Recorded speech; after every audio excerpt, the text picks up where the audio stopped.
మనం ఈరోజు హైదరాబాద్ నాంపల్లి దగ్గరలో ఉన్నటువంటి బజార్ గట్ ఎక్స్ రోడ్కి వచ్చేసామండి. శ్రీ శ్రీ శ్రీ బంగారు ముత్యాలమ్మ దేవాలయానికి అయితే వచ్చేసాము.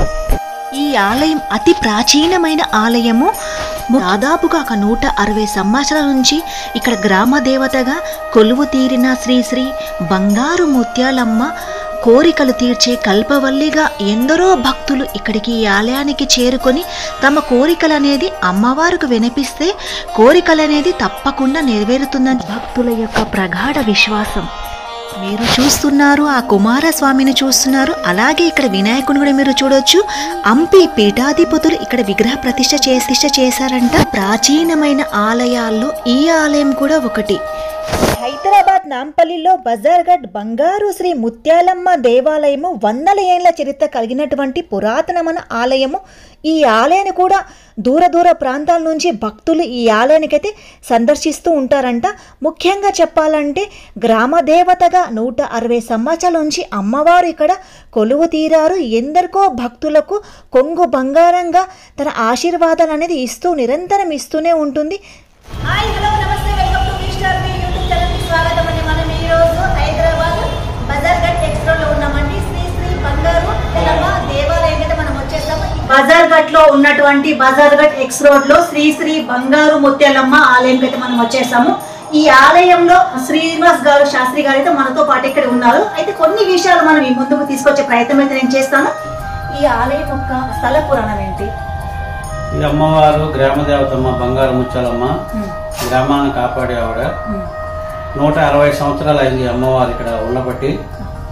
ఏంటంటే రీమోడల్ చేశారు, 14 నెలలు అయింది రీమోడల్ చేసి. బంగారు ముత్యాలమ్మ తల్లి అంటే గ్రామ దేవత. ఆ పిల్లలకి ఆటలమ్మ అవి అవన్నీ వస్తాయి కదా, అవన్నీ కాపాడే తల్లి. చాలా సత్యం గల అమ్మవారు. అమ్మవారికి అభిషేకము కుంకుమార్చన అంటే చాలా ఇష్టము. భక్తులంటే ఒక్కొక్కళ్ళు ఒక్కొక్క రకంగా, ఒకళ్ళు ఫారెన్ వెళ్ళాలని, ఒకళ్ళకి ఇల్లు కట్టుకోవాలని, ఒకళ్ళు ప్రెగ్నెంట్ కావాలని, ఒకళ్ళకి ఫైనాన్స్ ప్రాబ్లం అని, ఇలాగా రకరకాలుగా వస్తారు. కానీ అమ్మవారికి మనస్ఫూర్తిగా దండం పెట్టుకొని మీ మొక్కుని మేము మా పని అయితే దిగుస్తామమ్మా అని చెప్పి మొక్కు తీరిస్తే మాత్రం వాళ్ళని ఎక్కడికో శిఖరానికి తీసుకెళ్తుంది అమ్మవారు. అంత శక్తి గల అమ్మవారు ఆవిడ. మరి ఏ రోజు ఎక్కువ భక్తులు అనేది ఈ ఆలయానికి వస్తుంటారు? మంగళవారము, శుక్రవారం, శనివారం వస్తారు ఎక్కువ. అలాగే మొన్న కొత్తగా కూడా వినాయకుడు, మహాగణపతి, సుబ్రహ్మణ్య స్వామిని కూడా ప్రతిష్ఠించారు పీఠాధిపతులు. ఈ పీఠాధిపతులు వచ్చారమ్మా. వాళ్ళు వచ్చి ఆ దారాది పోసిల్లారు, శక్తిదార అవి పోసిల్లారు. సుబ్రహ్మణ్య స్వామికి సంతానం లేని వాళ్ళకి సంతానము, ఆరోగ్యాలు బాగోలేని వాళ్ళకి ఆరోగ్యం, ఐశ్వర్యం కావాలంటే అలాగా.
అనుగ్రహం మీ అందరి పైన ఉండాలని నేను మనస్ఫూర్తిగా ఈ రోజు శ్రీ శ్రీ బంగారు ముత్యాలమ్మ ఆలయంలో మనం ఉన్నాం కదా. ఇక్కడ ఒక భక్తుడు అయితే ఉన్నాడు. మరి కొన్ని విషయాలు మీ ముందుకు తీసుకొచ్చే ప్రయత్నం చేస్తాను.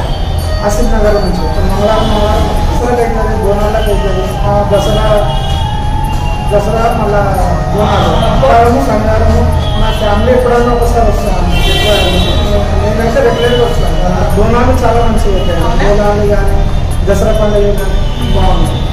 మనతో పాటు కొన్ని విషయాలు అయితే చెప్పి ఇక్కడ పూజలు మాత్రం చాలా బాగా అవుతాయంట. ఇక్కడ అన్ని పండుగలు చాలా ఘనంగా చేస్తారని మనతో ఒక భక్తులు అయితే చెప్పి ధన్యవాదాలన్న. ఇక్కడ ఉన్నారు. నేను కూడా కొన్ని విషయాలు గారి మిలన్ దగ్గరికి వస్తామమ్మా. వాళ్ళు పెళ్లి చేస్తుంది అమ్మవారికి ఏది అనుకున్న బరాబరంగా బాగా అవుతుంది. నవరాత్రి బాగా అవుతుంది. విద్య కావాలని వచ్చిన భక్తులకు అమ్మ మంచిగా ఇస్తుంది, అభినయాలు ఇస్తుంది. ప్రతి ఒక్కరు అమ్మవారి దర్శనం చేసుకొని బయటకు వస్తారు. మంది కూడా ఈ ఆలయానికి వస్తారంటే ఎంతో మందికి భక్తులు కూడా తీరుతాయని చెప్పి ఈ భక్తులు చెప్తున్నారు. 6:30 నుంచి 12 వరకు దేవాలయం ఉంటుంది. సాయంత్రం 5:30 నుంచి రాత్రి 8:30 వరకు దేవాలయం ఉంటుందమ్మా. ఇక్కడికి వచ్చే భక్తులు మరి ముడుపులు ఎలాంటివి కడతారండి? మరి ముడుపులు అంటే వాళ్ళు మొక్కుకుంటారమ్మా. నాకు పని అయితే వెండి సమర్పిస్తాను, లేకపోతే బంగారం సమర్పిస్తాను, లేకపోతే డబ్బు రూపంగా కానీ సమర్పిస్తాను అని అంటారు. వాళ్ళ పనులు బాగా అయితే అమెరికా వెళ్ళి వచ్చి బాబు అన్ని సెటిల్ అయిపోతే కనుక బంగారు సూత్రాలు కానీ వెండివి సామాన్లు కానీ అలా ఇస్తూ ఉంటారు. ఒక్కొక్కరు ఒక్కొక్క ఐటెం ఇస్తూ ఉంటారు. అమ్మవారికి నిషాగా వండుకోవాలని చెప్పి వాళ్ళ కోరికలన్నీ తీర్చి అన్ని మంచిగా జరిగితే మాత్రం అన్ని రకాలుగా మొక్కుకుంటూ ఉంటారు. కొంతమంది డబ్బు తీసుకొచ్చి ఉండీలు వేస్తూ ఉంటారు. అలా వాళ్ళ మొక్కులను బట్టి ఒక రకంగా లేదు, ఇది ఎవరి శక్తాంతరం బట్టి వాళ్ళు అలా ఇది అవుతుండ్రు. కానీ మొక్కును మాత్రం ఎప్పుడైతే మొక్కుకుంటారో ఆ మొక్కిన రోజు నుంచి ఏడాదిలోపు మొక్కు తీర్చాలి. సంవత్సరాల తరపున ఉంచుకోకూడదు. ఎందుకంటే గ్రామ దేవత మొక్కులు, అమ్మవారి మొక్కులు ఎంత తొందరగా తీర్చుకుంటే అంత ఇదిగా మంచిగా కుటుంబం అంతా కూడా సస్యశ్యామలంగా ఉంటుంది. మొక్కులు పేర్చుకున్న కొద్దీ కుటుంబంలో సమస్యలు ఎక్కువైపోతూ ఉంటాయి. మంగళవారం, శుక్రవారం, శనివారం ఉంటారు జనం బాగా. పండగలప్పుడు విశేషమైన పూజలు ఉంటాయి, కుంకుమ పూజలు అవి ఉంటాయి, హోమాలు ఉంటాయి, అన్నీ జరుగుతాయి అమ్మ. చండీ హోమం, గణపతి హోమం అన్నీ ఉంటాయి కదా. అమ్మవారికి చీర, జాకెట్, ఒడిబియ్యం అన్నీ కూడా సమర్పిస్తూ ఉంటారు. అన్నదానం కూడా జరుగుతుందమ్మ. దసరాలో 9 రోజులు జరుగుతుంది, వినాయక చవితి 9 రోజులు జరుగుతుంది. విశేషమైన పండగలప్పుడు కూడా అన్నదానం జరుగుతుంది. ఎవరైనా చేయించి దాతలు ఉంటే కూడా అది కూడా అన్నదానం కూడా చేయిస్తారు. విషయాలు మనకు చెప్పారు కదా, శ్రీ శ్రీ బంగారు ముత్యాలమ్మ ఆలయంలో అయితే మనం ఉన్నాం కదా. ఇది దాదాపుగా గ్రామ దేవత 160 సంవత్సరాల నుంచి ఇక్కడ ఈ బంగారు ముత్యాలు అమ్మువై ఉన్నారు. మనకు ఇన్ని విషయాలు తెలియజేసిన శ్రీనివాస్ గారికి, శాస్త్రి గారికి మనస్ఫూర్తిగా V-Star V యూట్యూబ్ ఛానల్ నుంచి ప్రత్యేకంగా ధన్యవాదాలు తెలియజేస్తున్నాం. మీకు ధన్యవాదాలు.